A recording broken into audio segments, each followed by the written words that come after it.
तूने कहा कि मेरे दर्शन के खोजी हो, इसलिए मेरा मन तुझसे कहता है कि हे यहोवा, तेरे दर्शन का मैं खोजी रहूंगा। शुक्रवार 27 दिसंबर 2024। आज के मनन के लिए मैंने आप ही के लिए चुना है लूका अध्याय 2 और उसका 15वां वाक्य। जब स्वर्गदूत उसके पास से स्वर्ग को चले गए तो गडेरियों ने आपस में कहा, आओ हम बैतलहम जाकर यह बात जो हुई है और जिसे प्रभु ने हमें बताया है देखें। आपका दिन आशीषित हो। गडेरियों ने स्वर्गदूतों की बात पर यकीन किया और तुरंत उस बालक को देखने बैतलहम गए। आइए इस वाक्य पर मनन करते हैं। आज की सुबह का विषय है साधारण विश्वास। यहाँ हम जानते हैं कि यीशु मसीह के जन्म के बाद जो संसार का उद्धार करता है, स्वर्गदूत चरवाहों के सामने प्रकट हुए जो शहर के बाहर थे और वहाँ उन्होंने मसीहा के आने की घोषणा की। और उस वक्त स्वर्गदूतों का एक झुंड परमेश्वर की महिमा करने लगा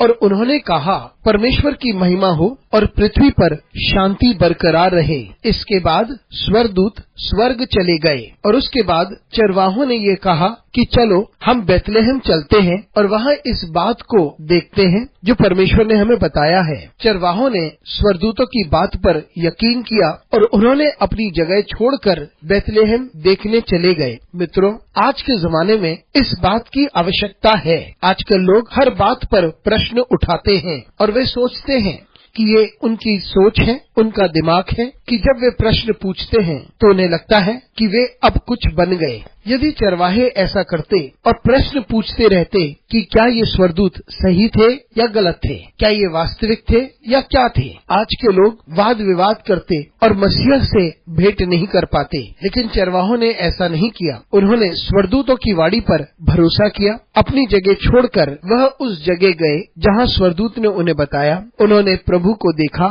और उन्होंने आनंद मनाया। मित्रों, अपनी जिंदगी में भी हमारा विश्वास साधारण होना चाहिए। हम परमेश्वर के शब्द पर भरोसा करें और जो प्रभु हमसे कहना चाहता है उस पर हम भरोसा करें। शब्द के द्वारा, लोगों के द्वारा, परिस्थितियों के द्वारा प्रभु हमसे बातें करता है और हमारे पास साधारण विश्वास होना चाहिए ताकि हम प्रभु पर यकीन करें और उसकी आशीषों का अनुभव करें। अनुग्रहकारी परमेश्वर स्वर्गीय पिता, हमारी सहायता कर परमेश्वर, ताकि हमारा विश्वास उस प्रकार से साधारण हो कि हम तेरे वचन पर विश्वास करें। यीशु मसीह के नाम से मांगते हैं, आमीन।